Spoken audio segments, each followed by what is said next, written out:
Welcome to Topper Talk, your number one Western Kentucky athletics podcast. I'm your host, Stephen Moffitt, and I'm joined by co-host Tyler Bailey.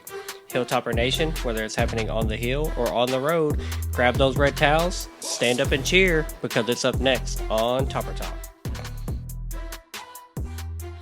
All right, and our next guest that joins us needs no introduction, but I'm going to give him one anyways. You might know him as the Yak King.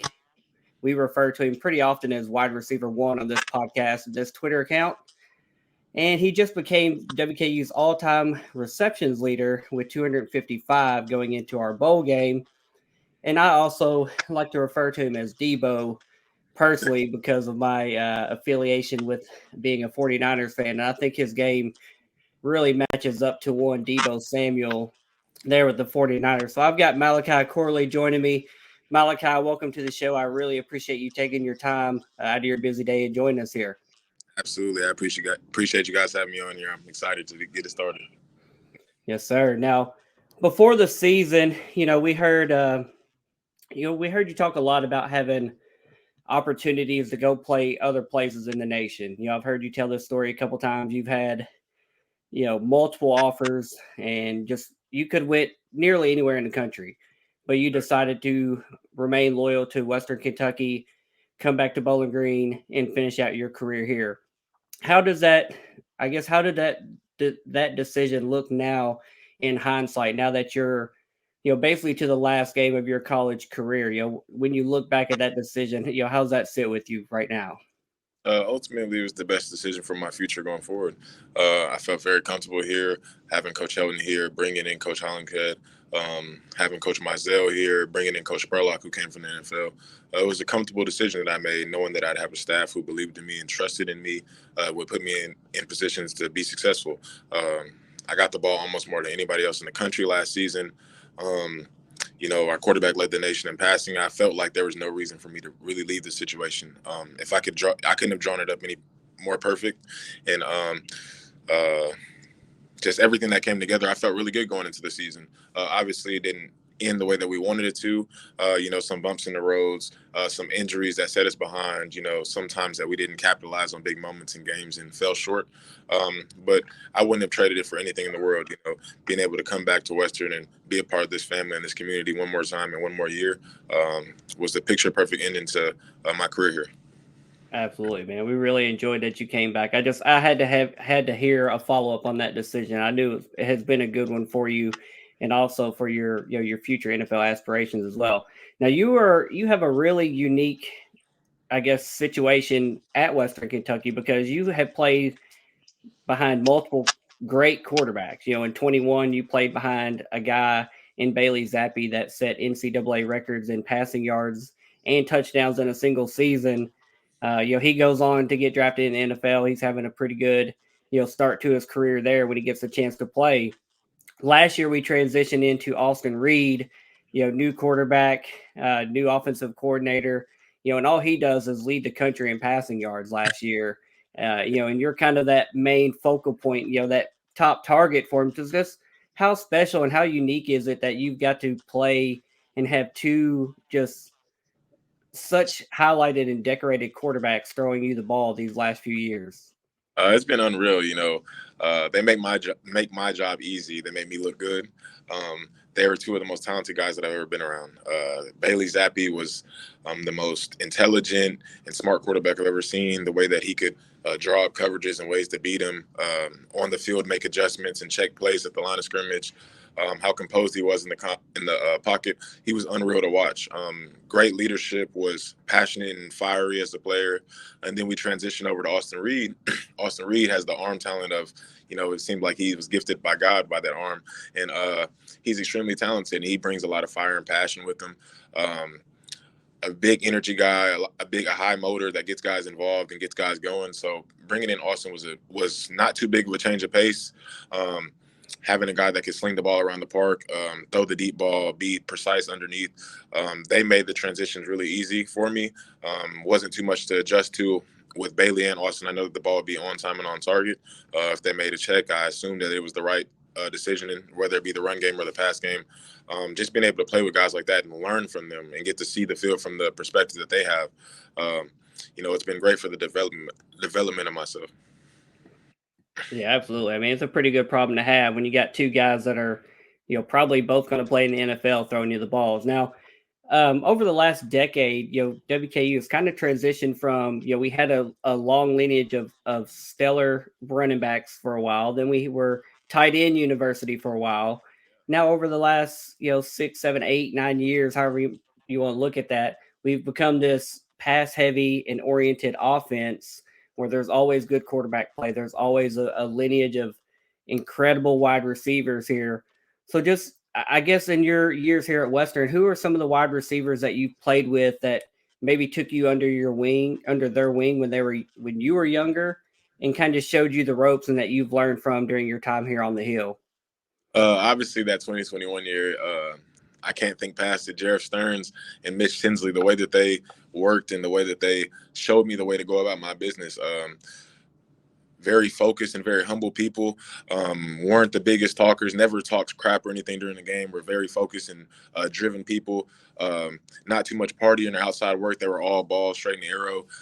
Being able to learn from people like that who are so dedicated to their craft and getting to understand that you don't have to be the most boastful person to be very cocky in order to play this game. You can be an elite player while being humble and giving all your glory to God, and being able to play with guys like that was unbelievable and was and I give them the credit for giving me that big stepping stone into 2022. And when I finally got my chance to shine, I knew the right way to go about it, and then on top of that, you have David Davis, who he worked his tail off, and he was an older guy when he got here, showed me the ropes as well.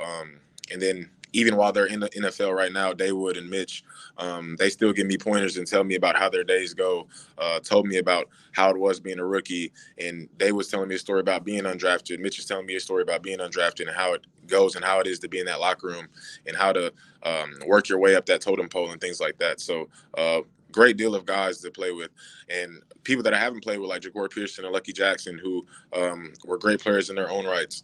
Did a lot of great things here, broke records here for themselves. Lucky's in the NFL right now, and even when he was down here over the summer, me and Lucky got some working together. I got to pick his brain and see what his mindset was when he was playing and how he went about being such an elite player and things like that. I always call Lucky, I call him the original 11. I call him the original 11 because he is. He's a vet, and he's my OG, and I look at him like that. And he's given me all the pointers that he could possibly give me on how to take this thing over and how to be a great player here. So, yeah. Yeah, going from 111 and Lucky to Malachi, Corey, those careers, man, it's just I don't want to say unheard of, but it's just a really special and lucky situation for us here at Western to get to witness, everybody that you mentioned, but especially you sticks, you 11s that have come here and just been amazing wide receivers. Now, I'm not trying to point you to the direction of my answer here, who I think your NFL game resembles. But is there any NFL player as you've grown up, now you're playing high school and college ball, is there any certain NFL player that you kind of model your game after? You see how they play, just their dedication to the craft, their route running, their physicality and running. Is there anybody that you model your game after in the NFL? So when I was growing up, the person I always watched was Percy Harvin. Percy Harvin was the Yak man before, I guess, Yak was the cool thing to be. But Percy Harvin was electric at the University of Florida. And as growing up in Florida, I was a big Florida Gator fan. So being able to watch Percy Harvin and model my game after that entire team with Chris Rainey, Jeff Demps, all those elite football players, they really put my mindset in the right place to getting Yak after the catch and things like that. But in terms of the NFL right now, obviously it's hard to look past Deebo Samuel. We have that similar body frame, similar talent base, very agile, but muscular guys who can run you over and also run after the catch as well. We're not slow, but we'll still run through you at the same time. But AJ Brown as well, he's a bigger receiver who likes to run slants and things across the outside and still get yak and impose his will on some of those outside or some of those cornerbacks and safeties and things like that. And that's the way I like to play my game, a real physical brand of football, not shying away from any contact or anything like that. And I'll run straight through your chest if I have to. Yeah, absolutely. I mean, all those guys are stellar players. And I think, your game is very complimentary and your skill set's right up there with any of those guys. And I can't wait to see what you do when you get to that next level. You touched it on earlier, this season not quite getting to go, how us, the WKU fan base, and I'm sure the team and coaches had hoped for. Dropped a couple games, didn't make it to the conference championship. But this season opened up for you with an injury very early against South Florida. You went out, I think it was on the first drive, just minutes into the game. I think you were 4 catches for 55 yards, just burning them up early in the game, missed the rest of that game, missed the Houston Christian game. I guess what was it like for you in that moment, not knowing what that injury was and what it could have been, for your season, but then also having to take a step back, let your body rest and heal, and getting to watch some of those younger guys kind of step up and get their turn to make some plays. I think some guys definitely opened some eyes those couple weeks while you were sitting out. Hitting on my injury itself, when it happened, like you said, I'm 4 catches, 55 yards in. I'm going crazy for the first possession of the game. I'm thinking that I'm going to get off to a big night for the first game of the season. And then, as that first possession goes on, I'm starting to feel like some shortness of breath and some tightness in my chest. And, I'm not really thinking too much of it. In the second possession comes, we run a play, and the ball's kind of behind me, and I reach for it and get knocked down by the defender. And while I'm getting up, I just don't have the willpower to get up. It just feels like there's something slicing down the middle of my chest, and I can't really breathe. There was a lot of uncertainty that moment. I didn't really know what was going on. I was pretty scared. My brother came down and was in the tent with me. But just having worked so hard, getting to that point, and to have it kind of felt like it all got taken away from me so instantly, that wasn't a very good feeling. But once I found out what direction it was in and found out it was just some bruised ribs, I knew that I would be okay.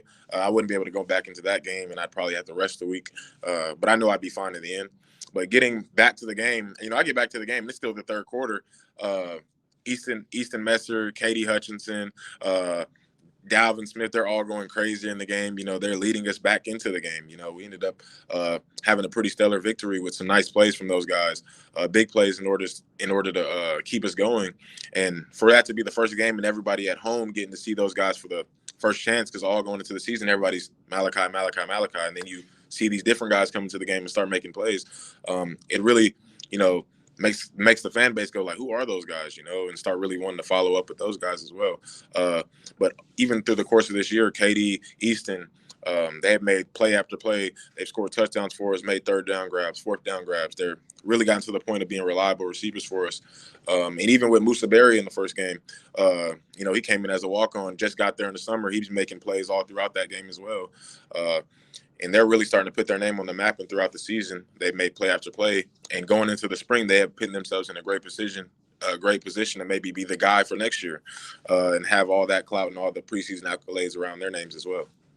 Yeah, it was really exciting getting to see those guys step up. I think Easton Messer, I think you had called him like the spring or the fall MVP coming into this season. So I was really excited to see him step up. Musa Berry, heard great things about him from some other guys that have trained with him. So I think we have a really good young core there for the future years. Looking at this season, obviously you've had an amazing season. We still have one game to go. But just looking at your season highlights, you scored a touchdown at Ohio State, in front of 103,000 people announced there. You had that just record-setting unreal day against Louisiana Tech. You had a big senior night. Then obviously in the last game of the regular season, you broke that all-time receptions record. So what were some of those moments like? And, are you reflecting back on that yet? Or are you still so locked into this season that you're not really just kind of enjoying how successful this season's been for you personally? Each of those moments have been incredibly unreal to me. As a kid, and especially as a high schooler, I envisioned playing here and being a record breaker when I got here. Everywhere I've gone from middle school to high school, I've always done things that other people haven't been able to for whatever reason. And I've worked my tail off in order to be into this position. So as I'm going through this journey, I'm taking in every moment as they happen.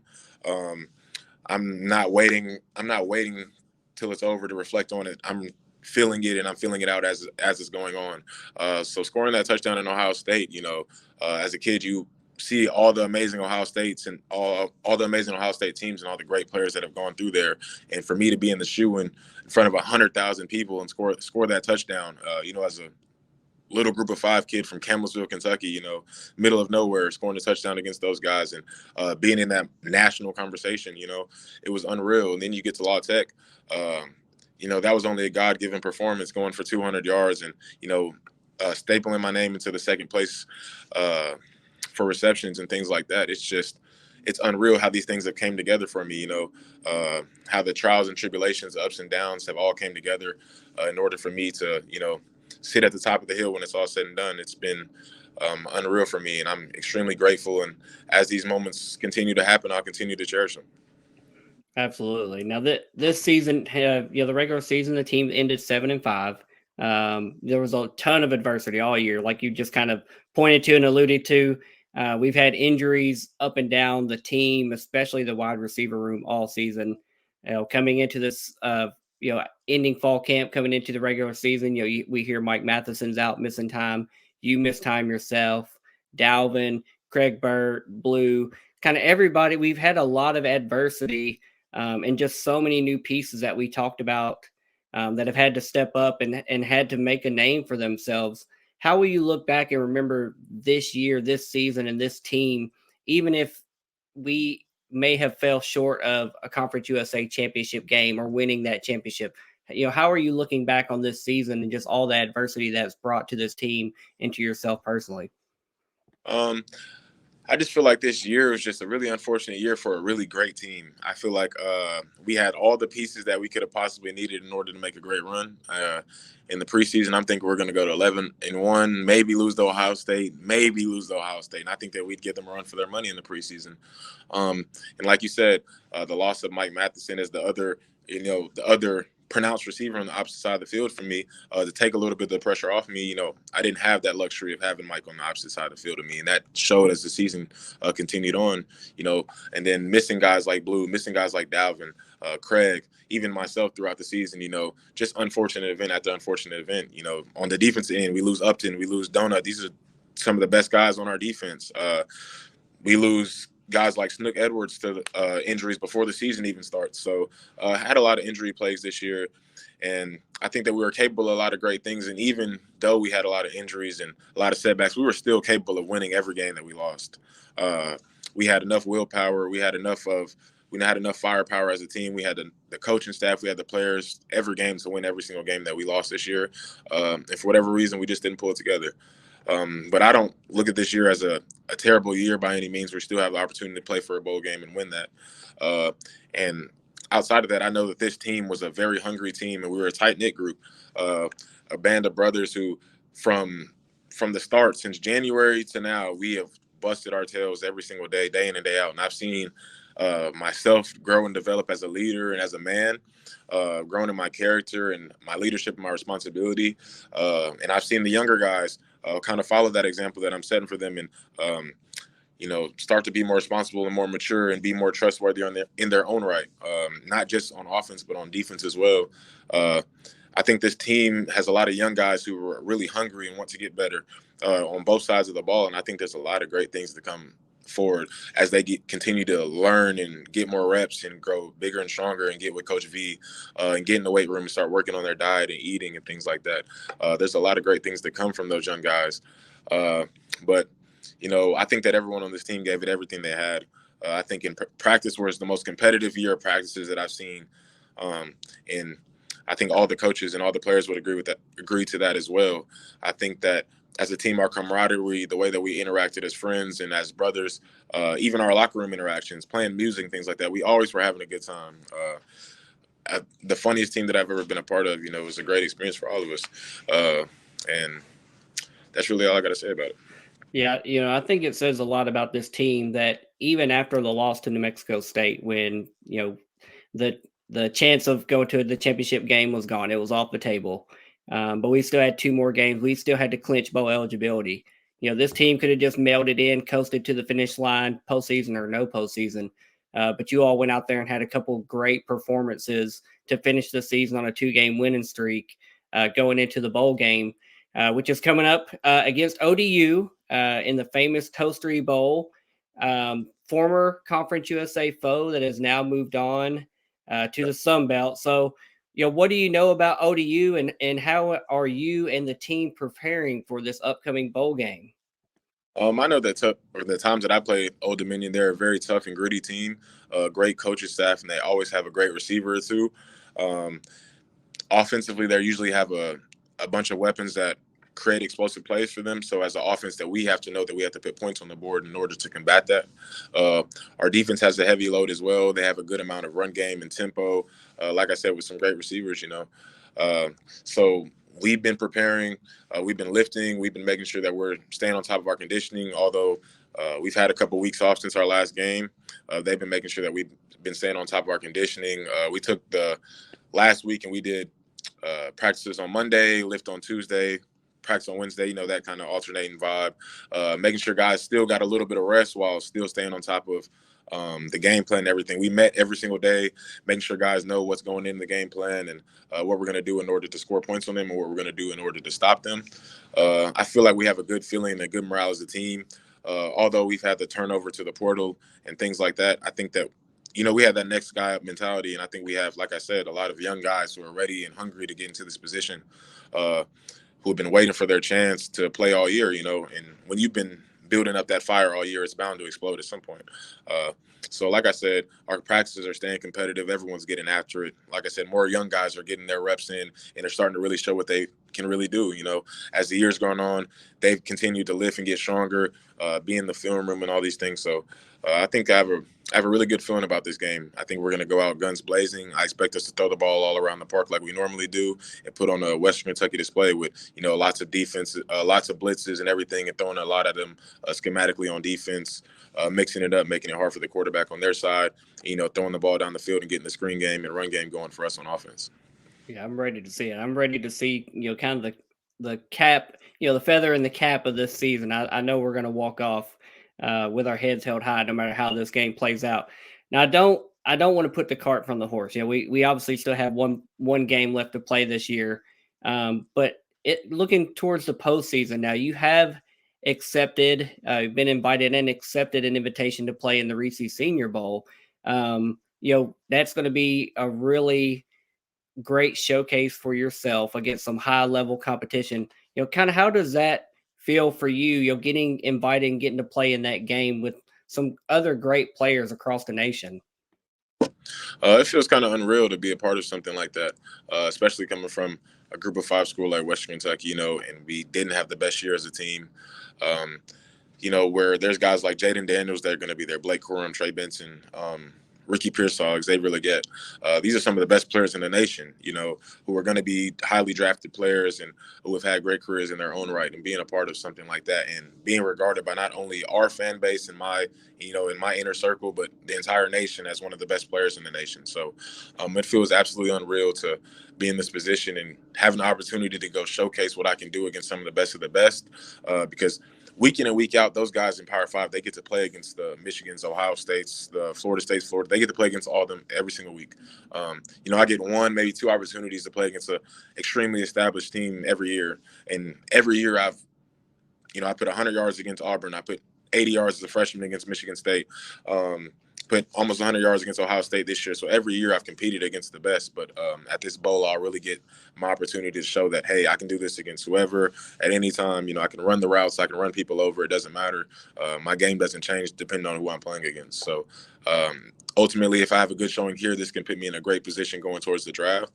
So I'm really excited about this opportunity. I'm really blessed and grateful that I was gifted with it. Absolutely. You're going to fit right in with that group of athletes. And you named, again, the Heisman Trophy winner, one of the best running backs in the nation. I mean, a really good group of guys, and you're going to fit right in there. Kind of staying on that same page, kind of immediately after that, you'll be prepping for our pro day and then the NFL draft prep. Are you planning on staying here and doing that here locally in Bowling Green, or what's your plan for prepping for the NFL draft and that next level of your career? And do you have any plans for an NFL draft? Maybe having a family party or going somewhere specifically? For me, I'm going to train with my trainer in Louisville out of Aspirations Gym. His name is Chris Vaughn. He's the only person I ever trained with since high school. I trained with him starting junior year of high school, and he's gotten me right ever since. He's a super head down, focused grind type of guy. The gym isn't the biggest, but we get after it in the best way I know how. I don't come from much. So the way we get around it is just like just like Rocky's gym and all the Rocky movies, small in the trenches, slugging it out. That's how we get after it. And that's how I enjoy to go about my business. But for the draft party and all those type of things, I'm gonna have my function in Campbellsville, Kentucky. I'm gonna open it up to the entire city of Campbellsville because it's bigger than me. I'm the only person from my school to ever sign a Division I letter of intent. I had 19 people on my high school football team. You know what I'm saying? 250 people in my school. Like, that's something that's big for not only me but the entire community. So I want everyone to be a part of that. I want the young kids to see that they can accomplish the same thing that I accomplished, and it doesn't take anyone special from any certain area of the world in order to do something great, So I want them to have that opportunity as well. Pro Day 100% will be here. My thing is just that it's always rainy and cold here for Pro Day. Every year is rainy and cold. So my thing was if we look a weekend ahead, and we know it's going to be rainy or bad conditions or whatever, I'm thinking in my head to be able to move it to like maybe South Warren's indoor or something like that. Because I want to put myself in the best position to be successful. And rainy and wet conditions while running a 40 is not the best. But hopefully I get that combine invite as well, which I can't foresee myself not getting one.